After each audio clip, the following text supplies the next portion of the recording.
Sweet Christmas! I'm Gary Mitchell and I'm here to tell you about Luke Cage, the most recent Netflix series from Marvel Comics based on the comic book character of the same name. It tells the story of Carl Lucas, who was framed and went to prison. So after an experimental treatment and an accident, Carl Lucas escapes from prison with bulletproof skin and super strength, and changes his name to Luke Cage, although he's eventually given the nickname Power Man. Not to be confused with Hammer Man, which is a different thing. But the question is it any good? Let's play good news, bad news. The good news is, yeah, Luke Cage is a pretty cool show. It's got a simple, straightforward story. All of the characters are given enough screen time and backstory that they feel like relatable, actual people. Rosario Dawson is here, serving as the link to Daredevil and Jessica Jones, the other Netflix Marvel shows, and it's always nice to see her. I appreciate that the show focuses heavily on black culture, and frequently makes it a point to highlight African American contributions to American history, from literature to politics to music. Although honestly, sometimes these references feel a little forced. Speaking of music, I love that there's a ton of hip-hop, blues, and R&B music featured in the show. And for the record,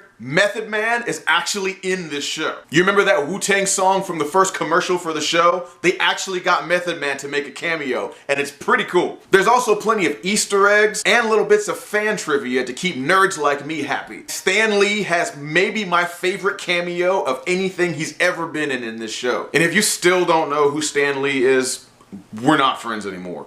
Depart from me. The acting is also pretty good for the most part. Mike Colter, the show's lead, does a decent job, although some of his lines feel a little stiff. But it's not completely his fault because, bad news, some of the writing and dialogue on the show is a little bit weak. There were definitely times where I felt like I was just kind of watching a corny, generic superhero show. Which leads to my biggest complaint about this show. You've already seen this. Luke Cage is definitely a cool show and I really enjoyed watching it, but there's nothing original or groundbreaking going on here at all. It's very much your standard reluctant superhero story. An average Joe gets superpowers through tragic backstory that's told periodically through flashbacks throughout the show. Check. He just wants to be left alone to live a quiet life despite being told by the people around him that he's meant to do more. And then some ish happens that forces him to get involved. Check. There's a righteous and dogged police detective slash love interest, hell-bent on bringing him to justice. A rich, untouchable gangster villain. Check. Check. Halfway through the show, there's even a new mysterious villain that shows up. So of course he's crazy and wacky, and who just happens to turn out to be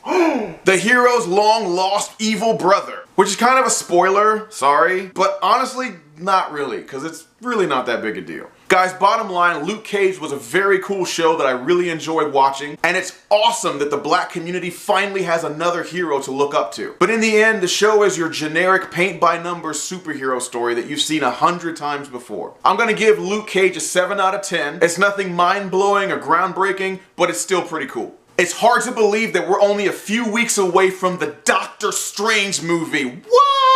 And I'll be posting a review for that movie as soon as it comes out, so stay tuned. Thanks for watching, guys. If you like this video, hit the thumbs up button for me, and don't forget to subscribe. And if you're already subscribed, make sure you turn on the notifications so you can find out when I'm releasing my next video. Also, if you haven't already, please go watch the trailer for my new series, Geek Theology. Click here and see what it's all about. Finally, the first full episode of that Geek Theology series will be released on Friday, October the 28th. I am so hyped to finally reveal this to the world. Watch the video all the way through, and I promise you, you'll learn something, you'll laugh, and I'll give you some stuff to chew on that you maybe haven't thought of yet. So I strongly encourage you to give it a try. Thanks so much, guys. I'm Gary Mitchell, and we'll see you next time. Stay cool, stay blessed, stay in touch.